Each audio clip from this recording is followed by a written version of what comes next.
प्राचीन भारत के एक छोटे से राज्य अमरपुर में एक रहस्यमयी बौद्ध भिक्षु के बारे में चर्चा थी। लोग कहते थे कि वह दिखता नहीं था, लेकिन जब कोई संकट में होता तो उसकी आवाज सुनाई देती थी। राजा चंद्रकेतु ने कई बार इस भिक्षु के बारे में सुना था, लेकिन उसे विश्वास नहीं था। लेकिन अचानक एक रात राजा को अजीब सपना आया। एक अदृश्य भिक्षु राजमहल के खजाने के पास खड़ा है और कह रहा है कि यदि तुम अपनी लालच छोड़ दोगे तो तुम्हें असली सुख मिलेगा। दूसरे दिन सुबह उठकर राजा ने अपने मंत्रियों से पूछा, क्या किसी ने इस अदृश्य भिक्षु को देखा है?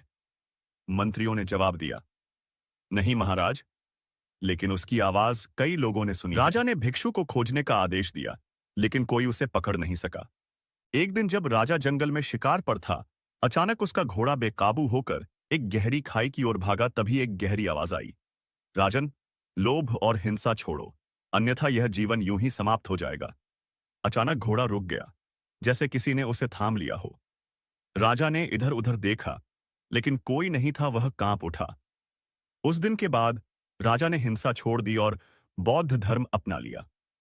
उसने अमरपुर में एक विशाल स्तूप बनवाया, जहां हर साल लोग आते और भिक्षु की अदृश्य आवाज सुनने की कोशिश करते। कोई नहीं जानता था कि वह भिक्षु कौन था, लेकिन कुछ कहते थे कि वह समाधि में लीन एक आत्मा थी, जो सिर्फ अच्छे कर्म करने वालों को ही दिखाई देती थी। और इस तरह अदृश्य बौद्ध भिक्षु की कहानी अमर हो